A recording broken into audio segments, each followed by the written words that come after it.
Hello everybody and welcome to Boss Movie Reactions. Boy oh boy, it has been a while since we have released a video and we really miss you guys. You know, we miss the community and the communication we had. It was really great and I know that a lot of you guys missed us as well. I read the comments and we were very touched by that. So, and of course a lot of people were asking questions like, hey, what the heck happened? Why don't you release more videos? And are you guys okay? Or are you getting a divorce? You know, but I can assure you, we're doing well. Nothing bad happened and we're not getting a divorce, no. But we did have to pause our channel and rethink the entire approach. And I thought instead of trying to answer all those questions online, I could make a little explanation video and explain a little bit more about what's going on behind the scenes. And this might also be interesting for some of you who would like to know more about what it takes to put up a channel like that. So I will go into great details explaining exactly what's going on. So the overall issue, of course, is time investment. So let's take a look at that. Okay, so about 20 months ago, I think it was January 2024, we started our movie reaction channel. I actually had the idea inspired by popcorn in bed, you know. So I approached Jessica and said, hey, you know what? We're both independent filmmakers and there are so many movies that we haven't seen. And there's a reason for that too, but that's a different subject and I have explained that before. But I thought, hey, you know what? We could finally catch up watching those movies and at the same time start our own YouTube channel so we can grow an audience, you know. So that made a lot of sense for us and Jessica was excited. And so we started filming our first movie and I think it was Whiplash was our very first movie. Awesome movie, loved it. So we started with the iPhone, recorded us with an iPhone. And I have to say that the quality of iPhones are actually pretty good, especially outside. But inside, when the room is a little darker, yeah, the quality wasn't very good. And we thought, you know, since we're independent filmmakers ourselves, we should have a little better quality, you know. So, so we invested a little bit of money to buy a better camera, and we didn't go crazy, you know. I think we spent less than $1,000 for the camera and for the lights and everything, and then we were ready to go. And that was a lot of fun, I have to say. That was a lot of fun, and of course it wasn't a big deal time-wise because, yeah, we had to get the room ready, and Jessica had to do her makeup and her hair and everything. But once we were filming, that was awesome. We came up with our own little structure, you know, introducing the channel, and then we read a few comments from our audience, and then we watched the movie. That was a blast, you know. I guess the only difficult thing was sometimes the movies, they were 2-3 hours long, you know, and you kind of just had to sit there straight, you know, because the camera is on you. You can't really bend over or sit like this. You had to stay in frame. And if the movie is 2-3 hours long, sometimes, you know, you get a little backache, whatever, and you want to like turn and stretch or sit a little bit there. You couldn't really do that. So sometimes that was actually quite difficult to just suffer through the pain, you know, and just stay focused. But, you know, it wasn't a big deal. We had an awesome time watching those movies, and then afterwards we talked a little bit about the movies. And at the beginning, as you guys know, I even did some afterthoughts videos, you know, and I will talk about that a little bit later. But we had a blast and reacted to the movies, and then of course we had to transfer the footage and upload it to the computer, and that took quite a bit of time because those files were like 50 gigabytes big, you know. So we had to transfer it and upload it into my editing software and had to render everything. So that takes quite a bit of time. But then the next step was ready, which was of course editing. Okay, so once the footage was imported to my computer and editing software, I created 4 different timelines. One with the original movie, one with Jessica's face, one with my face, and one timeline with both us together. And what one has to keep in mind is that obviously we didn't own the copyright of that movie. It's not our movie, you know. So I knew that this will come with some restrictions, you know. And at the beginning I had no idea, you know, can I use 10 seconds of the movie or 5 seconds? So I didn't really know. So I thought, well, maybe let's start with 5-second segments, you know. And then you're kind of forced, you have to cut away from the movie and show the reactor's face, because some people were wondering, oh, why do you show your face so much, you know, stuff like that. You have to, otherwise you will never in a million years be able to pass YouTube's copyright test. So you have to cut away. Now, of course, I watched other movie reaction channels to see how they do it, and I realized that pretty much all of them, they just cut away from the movie and show their faces, and they stop the music or the soundtrack of the movie, so it's completely silent and you just have people staring into the camera. And of course sometimes they react to it or make a comment, but often it was just an awkward silence, and every time it just took me out of the movie. I didn't like that at all. I thought, no, there must be a better way, because I don't want to watch 5 seconds of a movie and then it's just silent, and then the movie continues for a few seconds. And, so I thought, no, I got to do it better. So I developed my own little system, as you guys know, and I thought instead of having this silent, awkward moment, I just let the audio of the movie go through it, you know, and if the characters are saying important things, I can still include that. And every time we make a comment, I just lower the volume a little bit, you know, and then back to the movie. Or sometimes we actually made some comments over some important dialogue, and I know how much the audience hates when that happens. So I just simply moved our comments a little bit out of the way of the important dialogue, so we have both. We had the movie dialogue and we had our comments.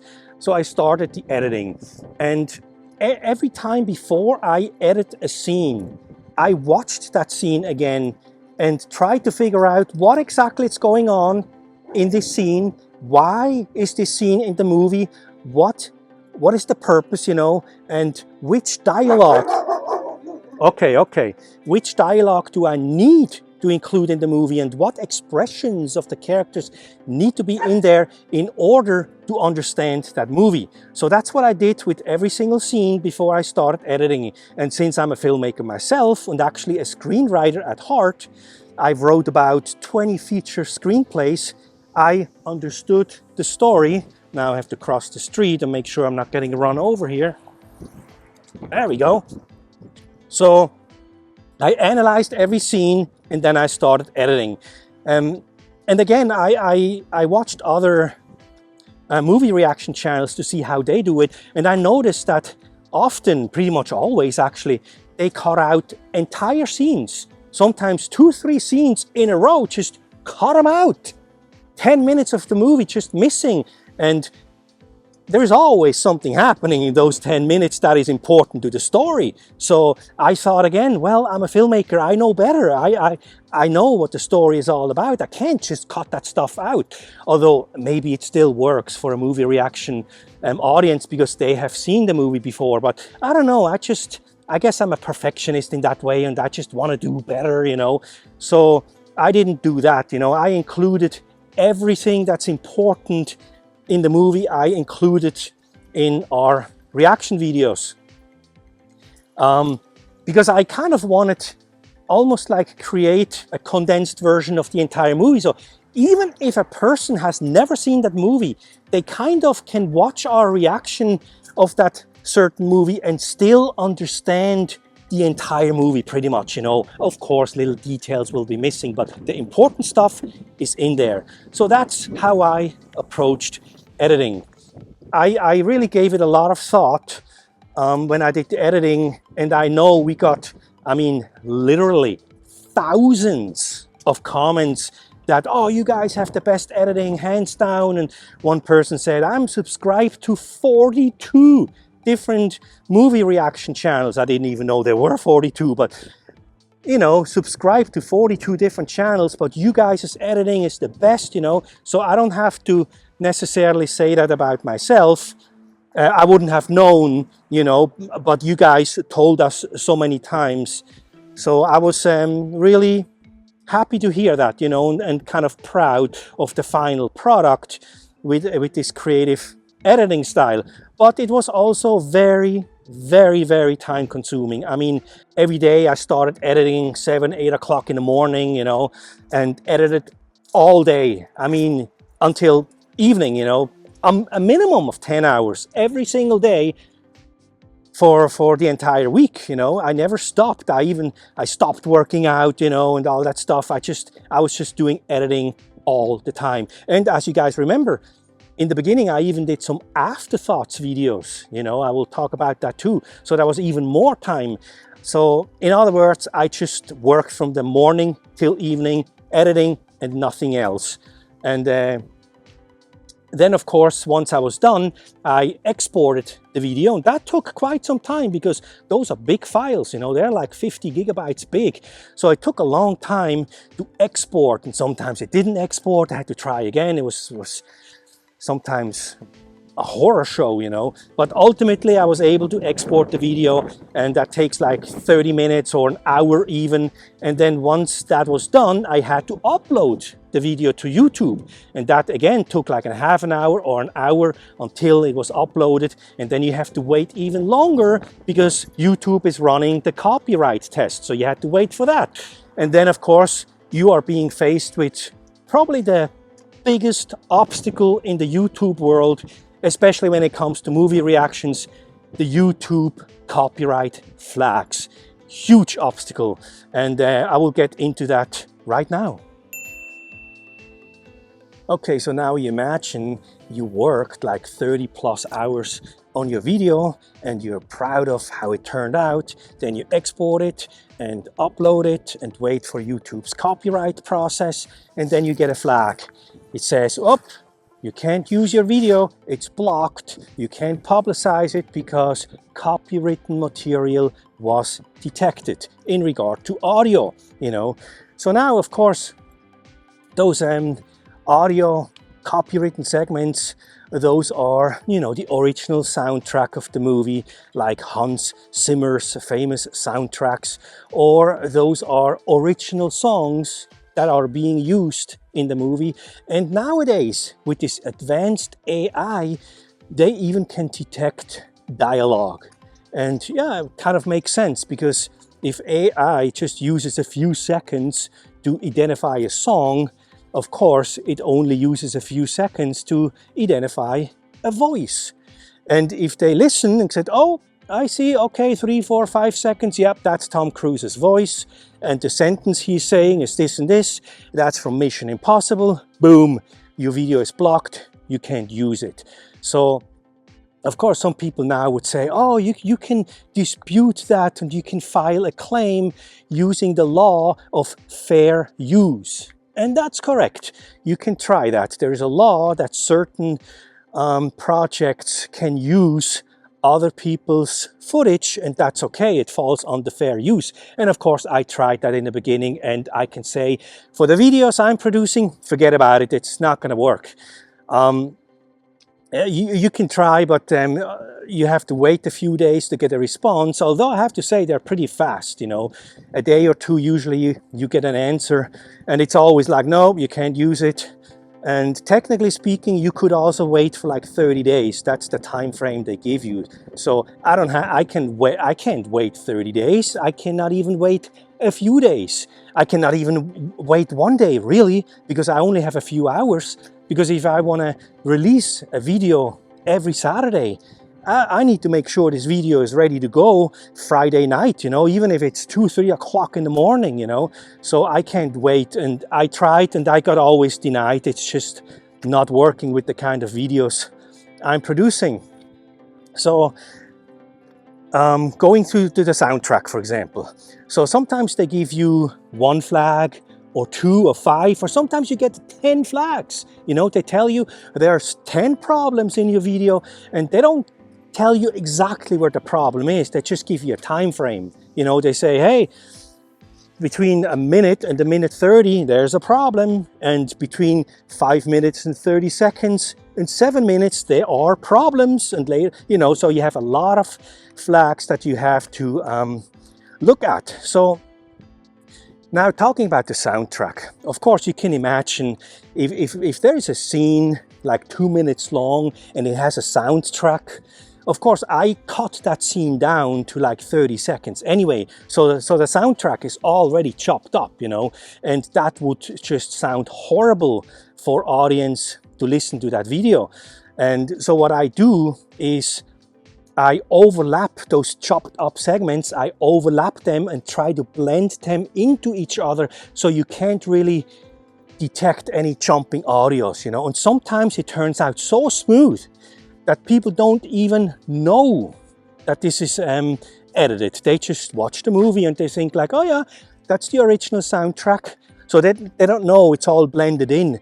And sometimes that works because the AI looks for patterns, you know, and if you have like 3 seconds of a soundtrack and the AI is about to say, oh, this, I recognize this, and then it blends into a segment that's later, it lets you pass, you know. So sometimes I can use the original soundtrack and just blend it together. But when it comes to an original song, like for example in Rocky, you know, the Eye of the Tiger, that stuff you can't use. I mean, it takes a few seconds and AI is going to say, yep, that's Eye of the Tiger, you can't use it. And blending that is a little bit more difficult than just acoustic soundtrack, you know, but sometimes it works. I just have to find some kind of segment within that soundtrack, like a beat, and just repeat it and repeat it and repeat it, and then I can play a few more seconds of the original song and then go back to the beat and repeat it. And this way people still get the feeling that, oh yeah, that's the Rocky soundtrack. It's a little bit chopped up and blended in, but it still comes across as this is a Rocky movie, this is the Rocky soundtrack, so that's great. Of course, I then get emails by people complaining like, oh, you screwed up the entire movie because the song is not original, you know. And I'm thinking, well, I mean, you know, of course those people have no clue what they're complaining about. They have no clue how it works, you know. They have no idea how many hours I put into that to provide the best quality product possible, you know. But then I also get other emails from other YouTubers and they say, man, I just watched the video and the way you put together this Rocky soundtrack in order to avoid the copyright from YouTube was really clever, brilliant, that's great, good work. So people who know how difficult it is, they appreciate something like that if they see it, you know.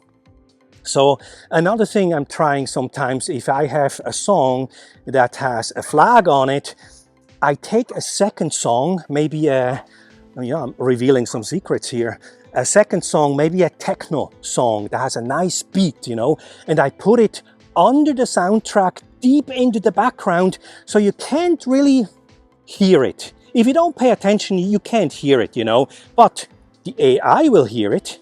The AI will hear the original soundtrack and it will hear the second soundtrack further in the background. And now often the AI is confused because it recognizes the original song, but then there is a second beat interrupting and then it's confused and it lets it pass. So sometimes that works, but not always, obviously. So then if it doesn't work, I have some other tricks. I sometimes, depending on the scene, if the scene is inside, I put rain in. You know, like when the rain hits the roof, you can hear it a little bit. So I just put rain in to see if I can trick the AI. Or if the scene is outside, I put in dogs barking, woo, woo, woo sometimes, or cars driving by. So whatever I can do to kind of trick the AI, I try. And what you have to keep in mind is you can't just try out something and check real quick if it works. No, no, no. You have to export the entire video again, you know, 45 minutes, and then upload it again to YouTube, 45 minutes, and then you have to wait for the copyright test, and then you get the flags and it says, oh, whatever you tried, it didn't work. Maybe you got 10 flags at the beginning and now you get 4. At least you know, like, okay, some of the segments I played around with, at least they work. Others, you have to try again, you know. So that can add instantly 5, 10, 20 hours, you know. And but that's kind of what you have to try. You just have to try all those things in order to get by. And then, as I said before, sometimes all those things just don't work. You know, whatever you try to manipulate and layer all different things and extra sound effects, it just doesn't work, you know. So then sometimes you have to exchange the entire soundtrack, especially when there's a montage, for example. I actually can give you an example. Happy Gilmore, the first movie, there's a montage where Happy goes in a golf cart and court, and you see him smash the ball flies and people are screaming, and you have a soundtrack. And usually it's a very recognizable song. And of course, AI is the first one who recognizes it and says, "Burp, you can't use the video." So now I deleted the entire soundtrack and I try to find a song that is very similar, and I go to the YouTube music library, and you can find songs that are royalty free, you know. So I try to find a song, takes a lot of time to find a song that sounds similar, and then I put it in to see if it's kind of the same vibe, you know. And then I realized, yeah, the music kind of works, but it doesn't sound right because the special effects, the sound effects are missing. You know, for example, when he swings the golf club, like, you know, and then the ball flies and then people cheer, yeah, and clap, and then the ball maybe goes into the pond, bloop, you know. So all that stuff is gone too, you know. So what do I do? Me being a perfectionist, I go into the sound library and I find those sound effects and I put in, you know, and then I put in people, yeah, cheering and clapping and everything. If the ball goes into the water, you know, I put that in. So I create my entire soundtrack. And then I upload it again and you know, the test runs, and then I finally get through. You know, that is amazing. It's like, yes, I did it. And of course, then later on you get emails, "Oh, you screwed it all up. That's not the original soundtrack. How dare you," you know. And again, of course, those people have no clue. And that's okay, you know, that's why I'm making this video. They can learn a little bit about how difficult it actually is and how time consuming this whole thing is, you know. And that's just half of the story, because that was just all about audio. Now we're moving on to visual copyright flags.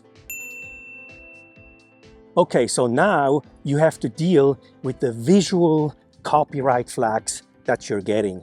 And a visual copyright flag could be anything from an image of a spaceship, for example, that's being used in a movie. The AI can, you know, pick that up.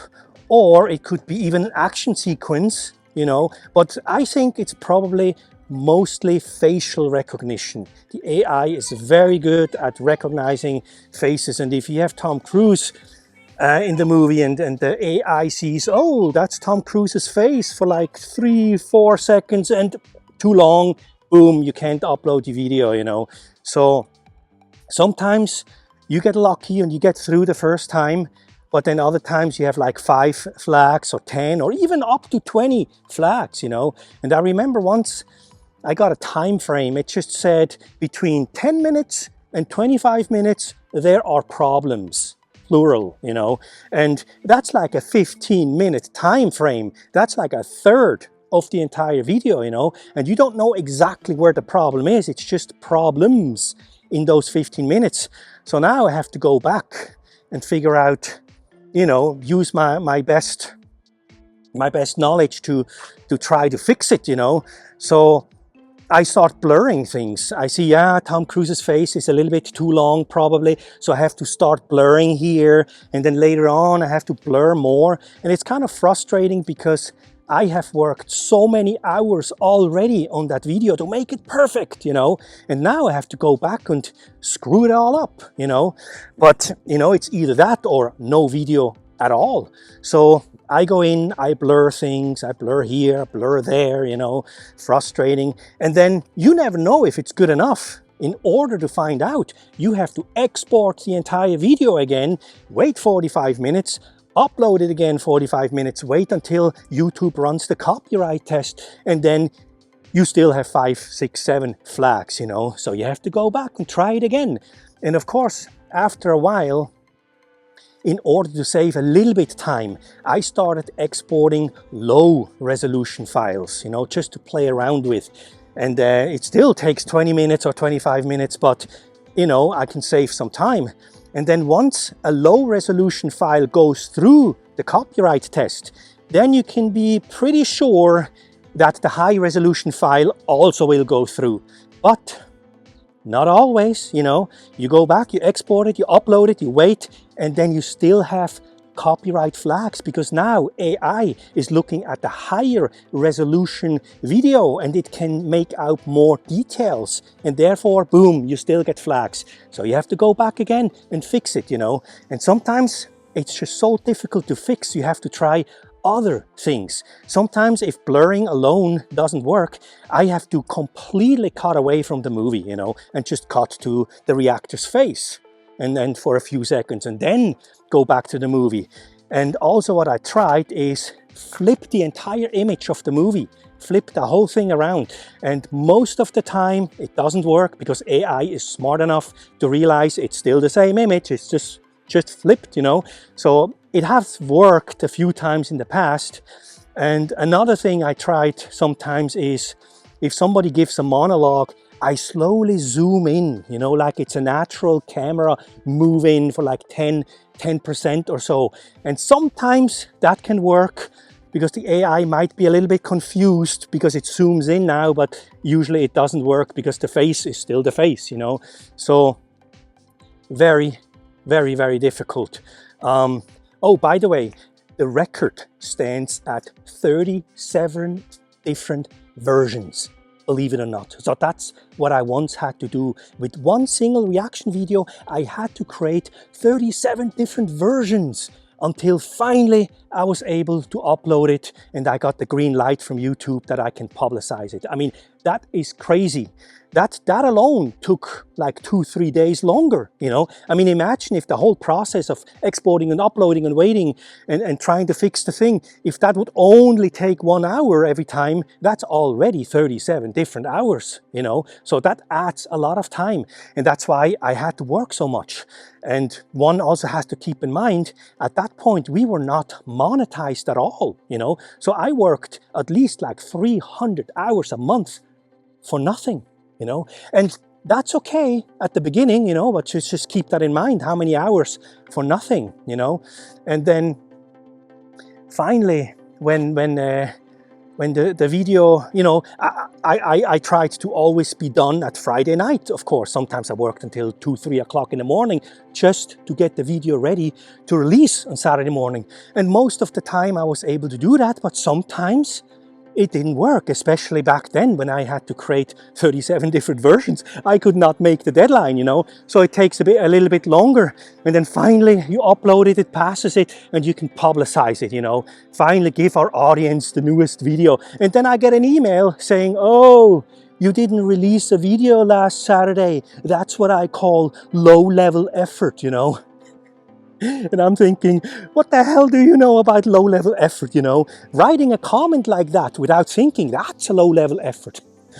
Of course, I didn't say that, because I know people don't know better, and how could they know? That's okay, you know. So I was always happy to write back and say, yeah, I know, sorry, you know, but I had to do this and that and 37 different versions. And most of the time people write back like, oh my gosh, I had no idea it takes so much time.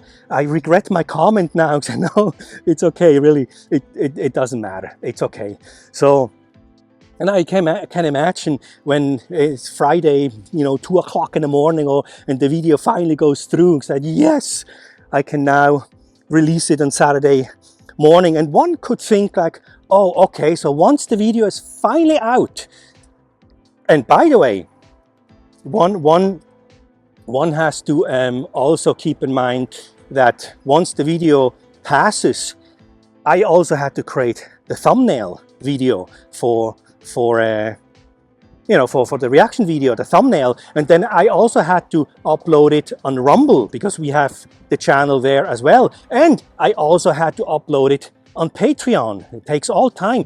And then I had to create all the data to include with the video. And also I have to take care of the entire Patreon channel, you know, talking to people and trying to create some perks, whatever, takes a lot of time, you know. So Of course, sometimes when the video was like uploading on YouTube, I started working on the afterthoughts video. You know, that's another thing one keeps in at the beginning. I did an afterthoughts video. That takes a few hours. You have to go out. You have to think about the movie. You have to create the video, you know, talking about your impression. And I loved doing it. It was great. Reflecting on Rocky, for example, and talk about it. I love doing those videos, but that's on top of those 10 hours every day. That's why often it was 12, 13 hours a day, you know. But yeah, those afterthoughts video were fun, but after a while I could just simply, I could not do it anymore, you know. And now people think that, oh, okay, so finally you release everything on Saturday and you can take a break. No, not so, because I really have to get on to the next video, because otherwise I'm going to work again until Friday, 3 o'clock in the morning. I have to edit as fast as possible on the next video, you know. So non-stop editing, non-stop, you know. And then on top of everything else, Saturday morning when I release the video, I'm getting hundreds and hundreds and sometimes thousands of comments from you guys, you know. And I loved that part. I have to say, it was so much fun communicating with you guys, you know, getting involved in the community. And as you guys know, I answered every single a comment, you know, so that was fun. And actually I have a lot more to say about the comments in the next chapter. Okay, so as mentioned, answering all the comments on YouTube and Rumble and Instagram and Facebook and Patreon, that was a lot of fun. I really enjoyed the interaction, you know, and getting some of you to, you know, to get to know you guys better, and that was amazing. And we learned from you guys what you liked about our YouTube channel, of course. You know, you guys told us soon that, you know, not only did you guys like us, you know, you thought we were a great couple, and you liked that we were very authentic, for example, you know. And I know what you mean, because I watched some other channels, and some of the people came across a little bit inauthentic because they tried to put up a show, you know, and they talked all the time. That's another thing you guys like, that we didn't talk all the time. We actually watched the movie, you know. It's because we were also interested in those movies. And some other channels, they thought they have to comment all the time, and they kind of put it on a little bit and overacted and used some gimmicks, you know. And that's of course not what we were all about, because since we are filmmakers ourselves, we took those movies very seriously, and that you guys liked. And of course, I think I mentioned the editing. We literally got hundreds and hundreds and hundreds of emails or comments that our editing is just hands down the best, and we are the channel that shows the most movie footage. And that's probably true too, you know. And of course, people loved Jessica's laugh.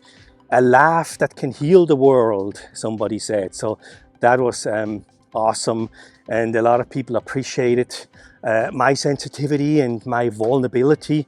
And I actually learned something about myself, because somebody said, some psychologist said, Mike, you're a natural empath. And I didn't even know what that was, an empath. So I had to look it up, and I learned about it. And looking back at my life, I have to say, yeah, that's true. I'm very empathetic to people or certain situations, you know. So that was very, very interesting to learn. And also the unique point of view that we had, you know, watching movies, because we're filmmakers. A lot of people appreciated that. And I have to say, some of those comments, man, were just, I mean, very, very touching, I have to say. Almost brought tears to my eyes sometimes. I remember this one guy, he wrote that he was disabled, and pretty much all day he's just in his room, you know, or apartment, just all alone. And, you know, it was kind of sad to hear. But then he found Boss Movie Reactions, and he liked us so much that he said that it's almost like having, you know, my own movie buddies, and we can share movies together, and we could kind of help him with his loneliness, you know, and be connected through the channel. So that was just amazing to hear stuff like that, you know.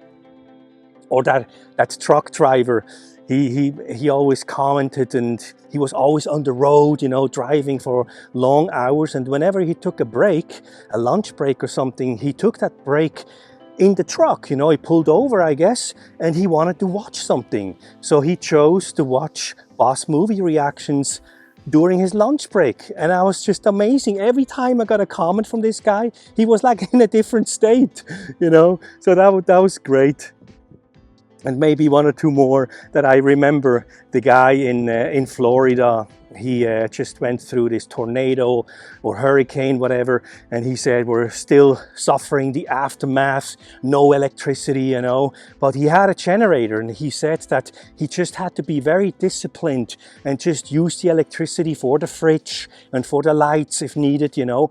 But when he saw our newest release of the Boss Movie reaction videos, he just had to break discipline and disconnect the fridge and use the power to watch our latest video, and after that just hook up the refrigerator again. I mean, that made us just laugh, you know. That was just so amazing that we could even help people that are in a miserable situation and they use some electricity to watch us. That was just amazing, you know. And there's many more of you know, those responses. And another one I remember was this man. He wrote us saying that his father, an old war veteran, you know, he was at the hospital, and his father, and he's pretty stubborn guy apparently, and he gave the hospital staff a hard time, you know, the nurses and everybody, and they told the son, like, hey, you know, your father, he's difficult to deal with, you should have a talk with him, you know. So the son goes to the hospital and tells his father, you know, you got to be a little bit more cooperative. And then this older guy says, yes, under one condition: you bring me a phone charger so I can watch Boss Movie reactions. And the son was like, Boss Movie reactions, what the heck is that, you know? So he showed him, and the next 2 days he was sitting at the hospital with his father watching all our movie reaction videos. I mean, isn't that just amazing? You know, with our little channel, we could make such a difference in people's lives, you know. So that was really an amazing experience, having all those interactions. That was definitely one of the best parts. And even though it was very time consuming, of course, you know, it could easily take 4, 5, 6 hours to respond to all the comments. And as you guys know, I have responded to every single comment that was ever made on our channels and all those different platforms, you know. And of course I didn't have to sit there for 5 hours straight, you know. I just did 1 or 2 hours in one day, and then the next day I did another hour or 2 hours. But I would say to this day, you know, in those 20 months that our movie channel was up, I probably responded to about 30,000 comments, you know. I mean, that's, you know, that's a high number, and you can see the time commitment it takes to do something like that. But like I said, it was really great and I loved it. And so now let's move on to a big subject in the YouTube world, which of course is monetization. You know, that's a big subject, so let's talk about that real quick. Okay, so in order to be able to monetize your YouTube channel, you need at least 1,000 subscribers and I think about 4,000 viewing hours. You know, then you can apply, and if they accept your channel, you become partner with YouTube. And I remember I did some research to see, you know, how fast a decent YouTube channel should grow. By the way, sorry about that helicopter up there, but I guess they're looking for somebody. Hopefully not me. So I looked it up to see how fast a decent YouTube channel should grow, you know. And I found the answer, and it said that most YouTube channels, they will never reach, you know, the monetization stage. But the people that reach it, the average time is about 22 months. I mean, almost 2 years just to be able to monetize the channel. And we were very surprised to learn that, because we achieved that within 1 month, you know. So at this point we already knew, wow, I guess we're doing something right, you know. So we achieved monetization about a month later after we started the channel. So that was actually very surprising. And then we applied and everything, and we got accepted. And then of course that means ads, you know. And I'm not a big fan of all those ads and advertisements and interruption, you know, stuff. But I mean, I think they just go completely overboard. I mean, sometimes they put like 15, 16, 17 ads in our videos. You know, we don't have control over that. They just stuff your video with those ads, you know. And yeah, I wasn't a big fan of that. But of course, we also tried to make at least a little bit money, you know. We invested so much time, it would be nice to make a little bit money, you know. So the money wasn't very big. Of course, we made like 100, 200 bucks at the beginning, and then a little bit more, 300, 400 bucks. And I think towards the end, or more like, yeah, towards the end, when we still released 1 video every week, so 4 videos a month. I think the most we ever made was like 800 bucks maybe. That was the most. And of course we had all those trucks here. I hope it's not too noisy. I guess it's trash day. It's trash day, you know. So and the helicopter is following me too. Anyway, so 800 bucks. And of course we had YouTube members that paid a small fee to support us. And I mean, we really appreciated everybody that supported us. We had YouTube members and we had Patreon members who supported us. We were so grateful. And also some of the super thanks, you know. And those contributions really helped us for a long time, and we appreciate it so much. That's why we always had shout outs before we released our videos, because we just wanted to show our appreciation, you know. But ultimately still, it wasn't more than $1,000 never more than $1,000 a month. And as you guys know, I invested like 300 hours per month. So this brings it down. I mean, I probably made about maybe $3 per hour, and I worked my booty off, you know. And even if you think about, even if we would have made $3,000 a month, you know, that would have been great. But that still means I had to at least work 300 hours a month. So, you know, that brings it down to, you know, or brings it up to maybe $10 an hour. And I mean, do I really want to work that hard non-stop for $10 an hour? You know, I mean, you know, and we didn't make 3,000, we only made 800, you know. So as you can see, the time commitment and the amount of money we made was just, that's not a business model that you can sustain, you know. We could not even pay rent with that money. And I stopped working out, and I didn't have a lot of quality time with Jessica anymore, because I was just working all the time. And we were hoping that maybe after 10,000 subscribers, that maybe the algorithm would favor us a little bit more, you know, and you know, we get more and more subscribers, that everything starts speeding up and the snowball gets bigger and bigger. But that wasn't really the case. I mean, honestly, it didn't really change much between 10,000 and 20,000 subscribers. It was pretty much the same. And I talked to some marketing people, you know, social platform marketing people, and ask them, hey, is there anything we can do, you know, like cheap marketing or something that spikes up our numbers?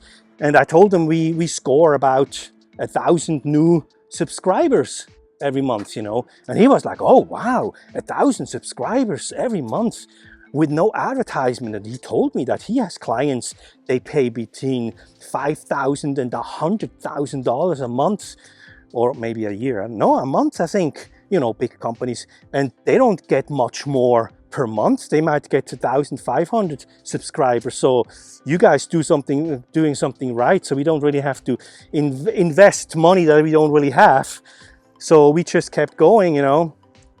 And we also got contacted by a lot of sponsors. You know, they saw our channel and they wrote us emails and they wanted to team up with us, and all kinds of different companies, you know. And they said, hey, if you put this 1 minute advertisement in your movie, you're gonna get $100 or $200 or whatever, you know. And I was thinking, I mean, more advertisement, more on top of having 16 interruptions already.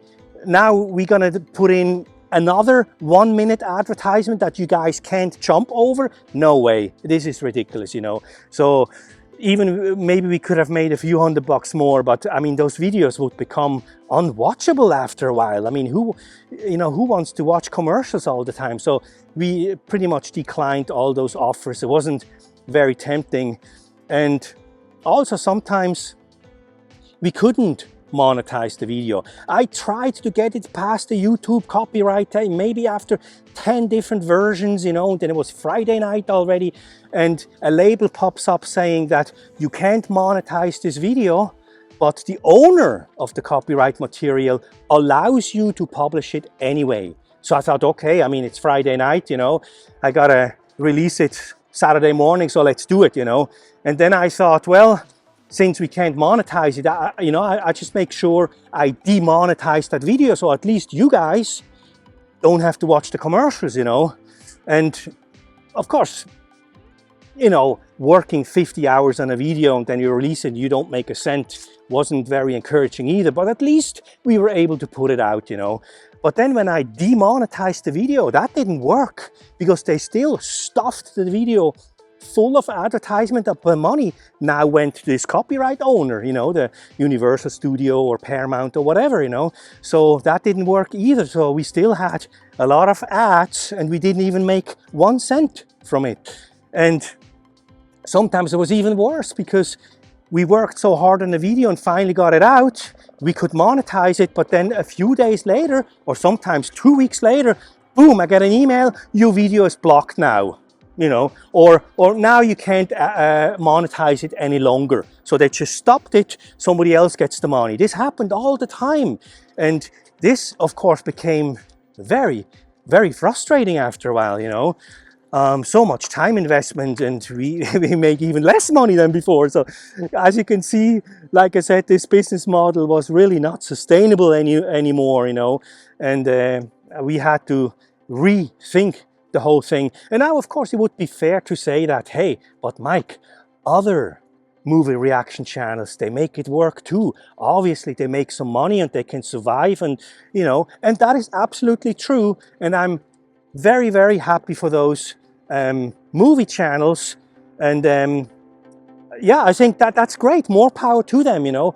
But if I analyze our channels, there is a little bit a difference, you know, and I'll tell you what I think. Okay, so as mentioned, other movie reaction channels make it work too, so why can't we? And the way I see it, the problem lies in, you know, when we started out, we delivered a high quality product. And that's not necessarily me saying that. We learned that through you guys, you know. You guys told us, man, you guys are the best YouTube channel or movie reaction channel. You have the best storytelling, you have the best editing, the sound is freaking perfect, you know, and you don't have any jump cuts and you don't add any gimmicks. It's just a wonderful movie reaction channel, you know. So in order to cut down on the editing time, I would have to do what other YouTube channels do. I would have to compromise, you know, maybe, you know, compromise on the storytelling, compromise on the sound fixing, maybe cut out entire scenes if it's too difficult to pass, you know, and just kind of put it together. And some of the YouTube channel, they do it great, you know. Popcorn in Bed is probably one of the best examples, but there's tons of YouTube channels out there that I couldn't watch it, honestly, you know. So I don't know if you guys would like it, if we would start putting out an inferior product, you know. And I don't even know if I could do it, to be honest, because I guess I'm a little bit perfectionist when it comes to stuff like that. And I'm a filmmaker myself, you know. I don't know if I could just sit down and then start editing, thinking, oh, this particular scene, I'm gonna cut together like this, it's gonna be great. Oh, but I don't have the time, so yeah, let's just skip it, or let's just put it together half-ass, you know. And the sound, yeah, it sounds rough, but yeah, it doesn't matter. I don't think you guys would like it either. And I don't know if I could do it, because if I know how to deliver a quality product, then that's what I want to deliver. And that's what you guys are used to. So changing that halfway through, I don't think it would be a good idea. So what else could we do? You know, we talked about it, and we thought the only thing, the only option that we have to cut down on the editing time would be outsourcing the editing.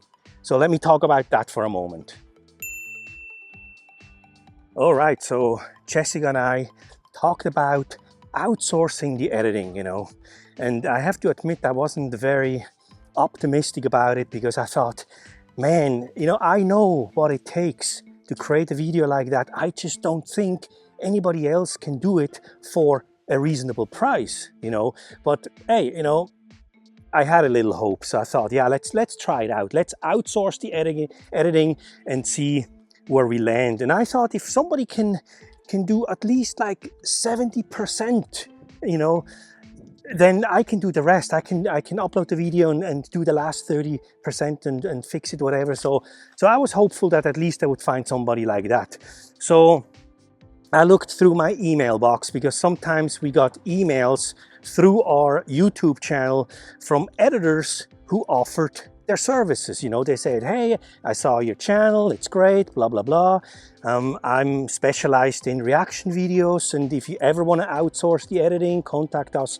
So that's exactly what I did. So I contacted and talked to about 12 different editors, and I vetted them. You know, I looked at their website, and they had some samples, and I communicated with them, and they all pretty much said, yes, we can do it, no problem. And I told them, check out our channel, watch a little bit of our videos, you know, and let me know if you can do a style like that. And they all said, yes, no problem, that's what we do, you know. And so I picked the 4 most promising editors, and we recorded our reaction video, and I sent it to them. And I told them, also, you know, pick the first one, the most promising one. And then I told him to, don't worry about the intro and don't worry about the outro. I will do that, just focus on the movie. And he said, no problem. And I created like a 7-page PDF document, just kind of telling them real quick what our channel is about and how I approach the editing, you know. I told them, don't do any jump cuts, because I don't want people to get dizzy, you know, and do 4-second segments and do this and do that, and don't include all our comments, just the ones that are important. Look at the storytelling, you know. I lined it all out. And so they read it and said, yes, no problem, you'll get the video back in 3 or 4 days. And I said, oh, hold on. And I was thinking, you guys have no idea what you get into. 3-4 days, forget about it. So I told them, yeah, you don't have to rush, you know, I'll give you 10 days. I'd rather have a good video than something that is rushed, you know. So that was the deal. And in the meantime, we recorded our next reaction video, which I started editing, you know, so simultaneously. And then 2 weeks later, I got the video back, and he said, yeah, I'm finally finished, you know, you're gonna love it, it's great. So I started watching, and yeah, it was a disaster. I mean, it was a complete disaster. In the first 5 minutes, he had over 130 jump cuts. That's one thing I told him not to do, you know, 131 jump cuts in the first 5 minutes, and no clue about storytelling. Yeah, forget about it, not even close, you know. That was a complete disaster. I didn't even watch the whole thing. I didn't have to. I watched like 10-15 minutes, and they were just jump cut. And the storytelling, forget about it, just not good. So I told him, you know what, thanks for trying, but this I cannot release that. Can you imagine the hate mail we would get from our audience? I mean, I tell you, that would not end well. So I told him, forget about it, you know. I paid him $50 and he said, no, I can do better, you know. I will do my best and I'll fix it. And I thought, well, this is beyond fixing. You cannot just fix this real quick, you know. But hey, I admire the determination. And I said, yeah, okay, take another week, you know. And if you can fix it, then we have a working relationship, you know. So I continued editing on my own video and he took another 10 days and then sent it back.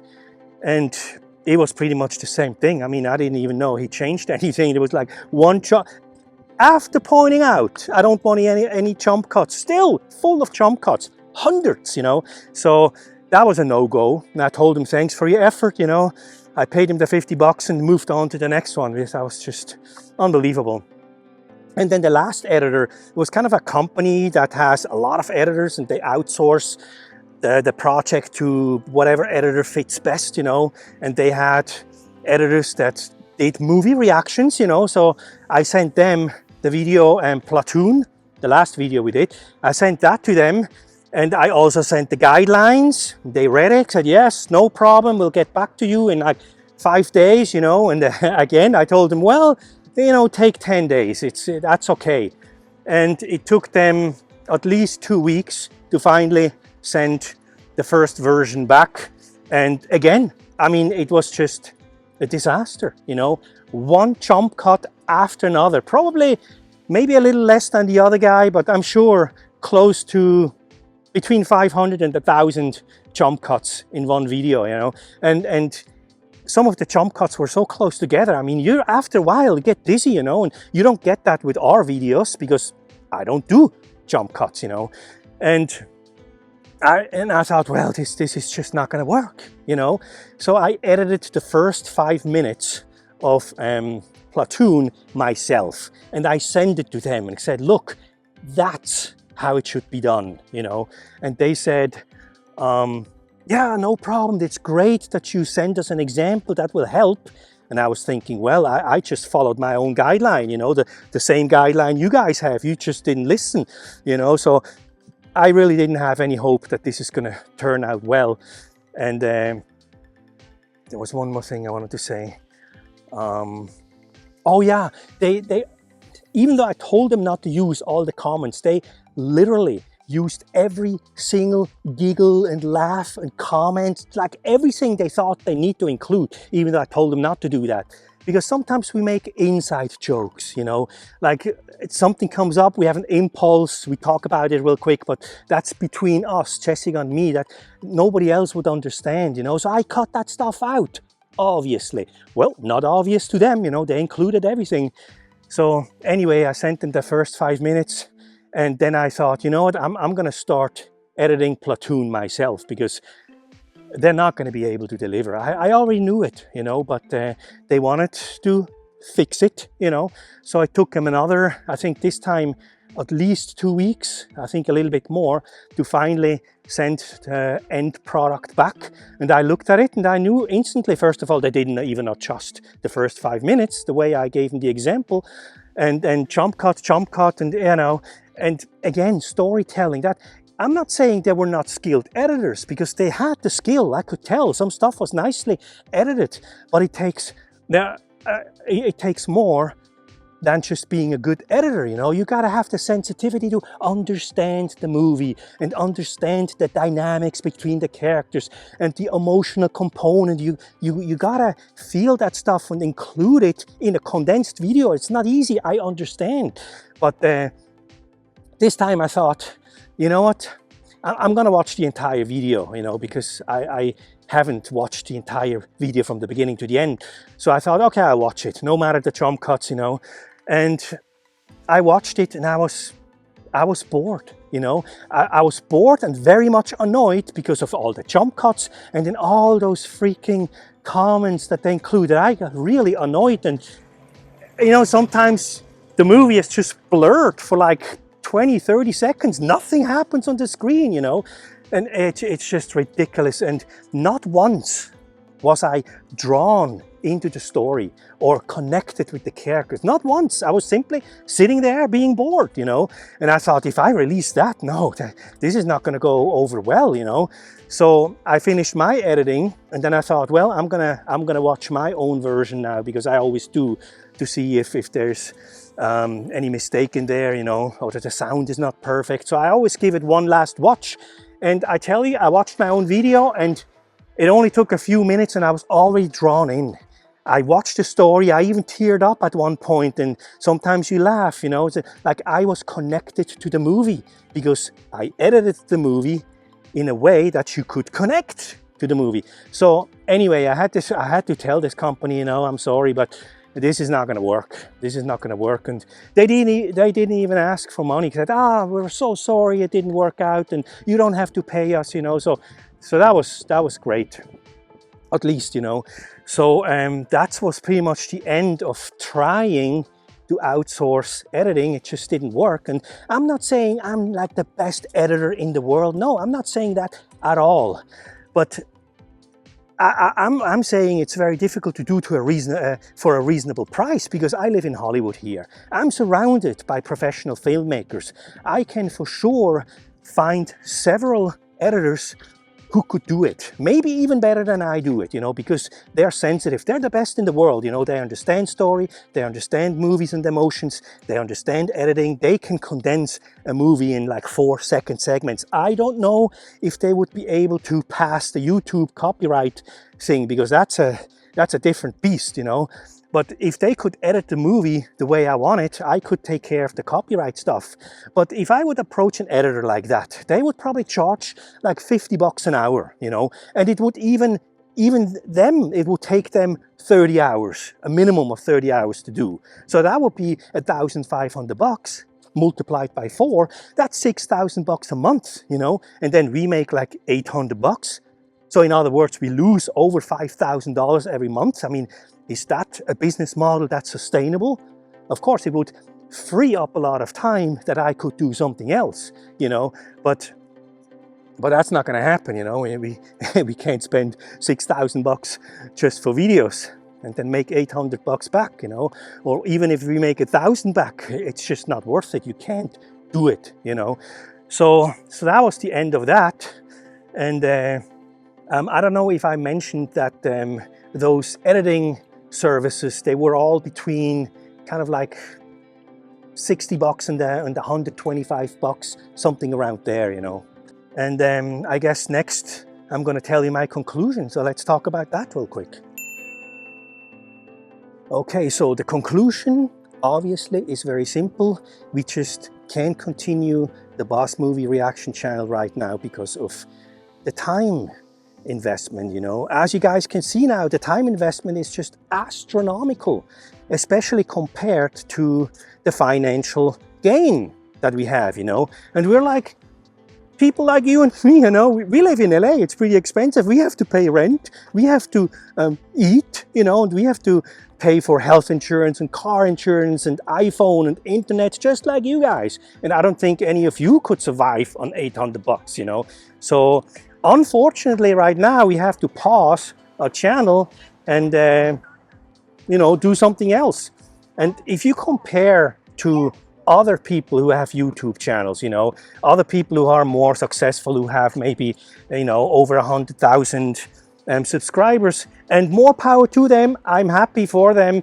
But you have to consider how easy it is for them to make a video, you know. I saw a lot of YouTube channels, you know, they make a 30-minute video or 45-minute video just talking about the subject. And that's all they do. And some of those videos are great, but they don't have to worry about anything. Copyright, YouTube copyright issues, nothing. They simply just have to turn on the camera, talk for a half an hour or 45 minutes, upload it, and if they want to include some graphics, you know, add another half an hour, that's fine. They can complete an entire video in like 2 hours, and they can hop on and do the next video. Now, compare that to us. 2 hours. In 2 hours, we're still watching the movie, you know, and then the editing starts. And as you know now, the entire effort takes 40, 50 hours. You know, it takes an entire week to get one video ready. and other YouTube channel can do that in 2 hours, you know, and they just grab some royalty-free music to underlay. They don't have to worry about anything. So that's why, you know, I guess we have picked the most difficult genre, but that's okay, you know, because it was a great experience. And I'm glad we did it. And I know some people already wrote emails saying, oh, it's just not fair. You know, I mean, I don't know exactly what they mean by it's not fair, because obviously we stopped the billing for YouTube members, and we stopped the billing for Patreon members. So nobody, believe me, nobody pays us money for not getting a video, you know.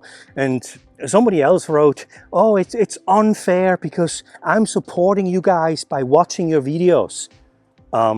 Well, yeah, that's great. I mean, we really appreciate that. I don't know exactly why that is unfair, you know. And one person actually said, well, true artists wouldn't care about the money. They would do it anyway, you know. And I'm thinking, well, yeah, but, you know, true artists, I think they still have to pay rent and eat, you know. So I don't know exactly where this comment comes from, that true artists wouldn't care about the money. I mean, you know, we're still living in the real world, you know, so, you know, but, you know, people are disappointed. I understand, and we're disappointed too, you know, because it was a lot of fun. And I have to say, we are really, really proud of what we achieved in such a short time, you know, in less, you know, pretty much in 20 months. We established a YouTube channel, we established a community, we got almost 20,000 subscribers, and compared again to the average YouTube channel, it takes them almost 2 years for the first 1,000. So I'm proud of the achievement, and I'm really happy for all the people that we have met, you know, and communicated with. And of course, the YouTube channel is still there, you know, so people can still watch our videos. We just can't release a movie reaction video every week, you know. So on the other hand, of course, it frees up a lot of time, because now I have like 40-50 hours per week to do something else. And we're still going to continue with filmmaking, and, you know, we're working on our next movie, for example. It just takes a lot of work, but we will be back on this the very same channel to update you guys and maybe upload a trailer for our next movie. So there will still be stuff coming in the future, just more geared towards our filmmaking career. So, you know, stay subscribed and everything, and we'll be back. And now I have more time to do something else, because between movies there is always kind of a lot of downtime, you know, and then when the movie starts, you work like crazy, you know. But I actually watched about 200 videos the last 2 weeks, YouTube videos, trying to find something else I could do, you know. And I came across day trading, and it really clicked. I watched over 100 videos after coming across day trading, over 100 videos just about that subject, you know. And I'm educating myself right now about becoming a day trader, and it's really fascinating, and I could make an entire video just about that. But I know a lot of people would say, oh, Mike, don't you know that 90% of day traders lose money? Yeah, I know that, but do you know that 98% of independent filmmakers lose the money, and less than 2% of actors can actually make a living with acting, and less than 1% of screenwriters can make a living with screenwriting? So, you know, so day trading 90%, and by the way, I can clearly see why 90% of people lose money with day trading, because they don't have a strategy. They gamble. That's pretty much what they do, but that's not how I'm gonna approach this whole thing. But anyway, enough of that. I'm looking into other things, you know, and so yeah, that's pretty much it, you know. I just want to say thank you so much for everybody that has supported us, for all the heartwarming and loving comments that we received. I mean, really, we felt the love, believe me. And it was great to get to know you guys and interact with you guys. And just stay tuned for other videos in regard to our filmmaking career. So that would be great. So again, thank you from Jessica and from me, and we'll see you again. Take care. Bye-bye.